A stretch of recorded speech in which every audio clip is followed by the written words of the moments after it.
Okay, hello. And with all the stuff that's shaking up, everybody's getting so excited about liberating another country.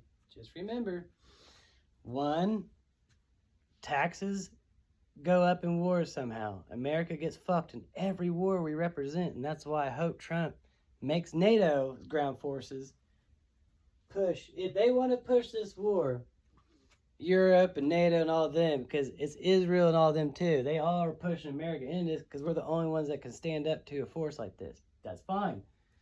All America asks, if we're going to be used as a logistical supply line for our Navy and our advanced air superiority and everything else, I doubt we need to use our boots, right?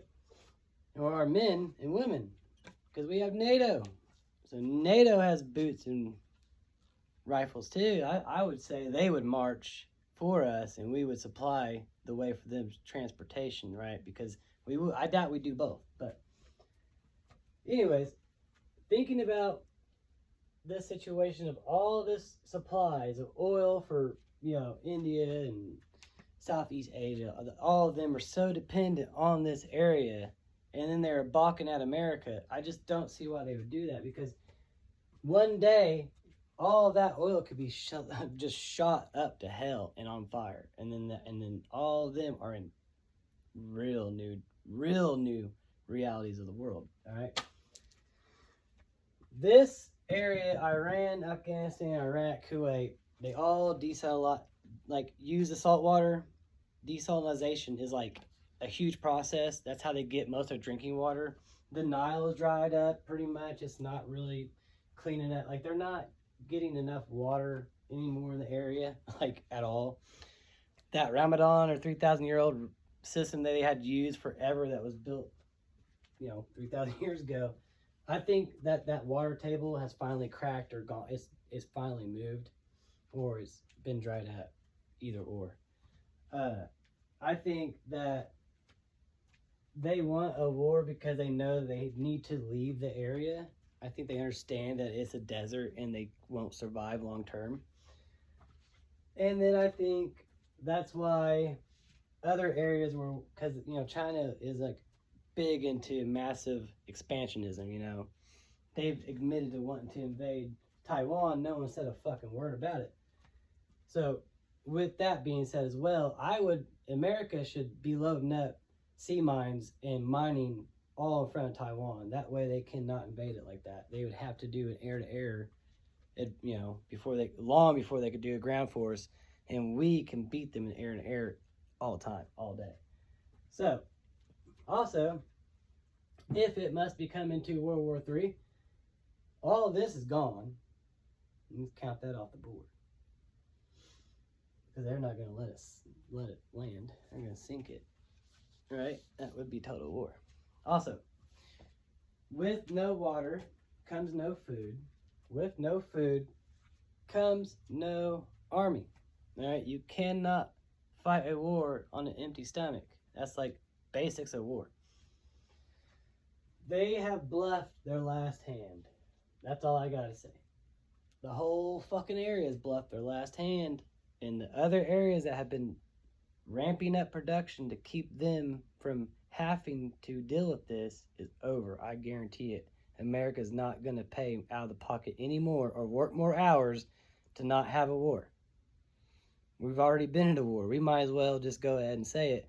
That's why you're working so many hours and everything, to keep up with the economic war that China and all them started on us, and Russia. All right. So, just the bottom line, that's why your life sucks here in America so much and your taxes are constantly going up. It's because we have to spend so much in defense for our supposedly allies, and then we have to make sure we have enough defense for ourselves. That's the fucking truth of it. So, I guarantee you a new America's coming.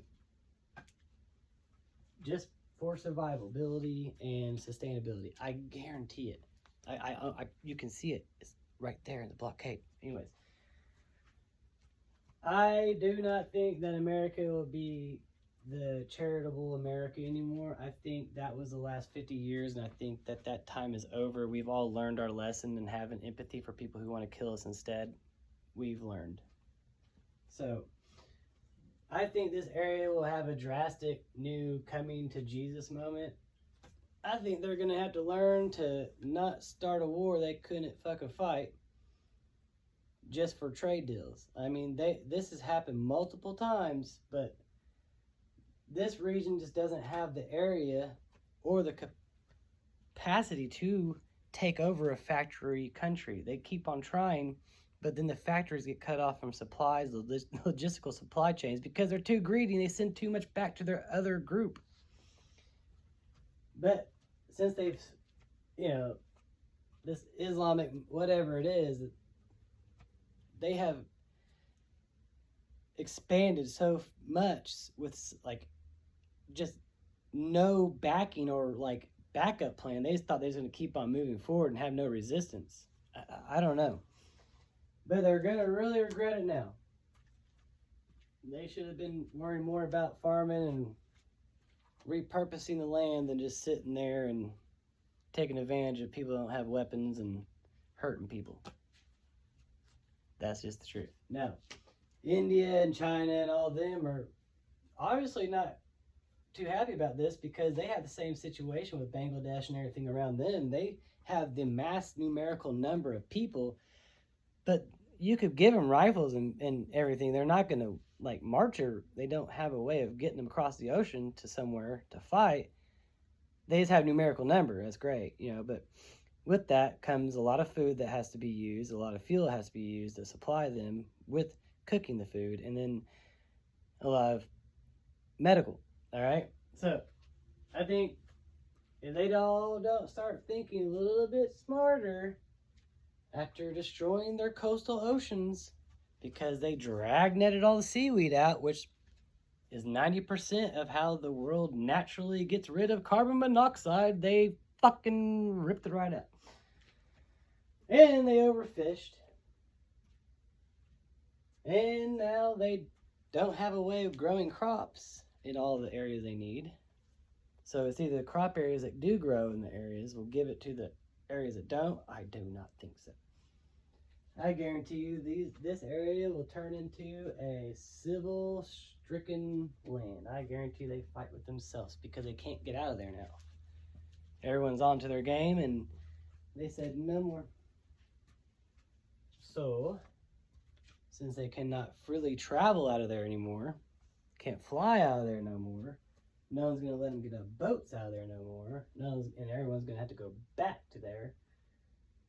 They're either going to have to rebuild it, recultivate it, or they keep on trying to go for power and expansionism, and someone's going to, it's not going to be America. America's just going to be like the in-between. We're not going to be ground forcing it. I guarantee we will not. After Iraq and Afghanistan, we've tried to help two areas. We went into debt for them, lost blood there. I guarantee you this will not be the same. I guarantee you NATO and Europe and all of them are have to either say they are our allies or they were complicit in trying to take America down. So either they're going to help send ground troops to secure their oil, or, if I was in charge, I'd just want to steal it or sink it. Either or. But I am not in charge. Luckily for a lot of you. Peace from America.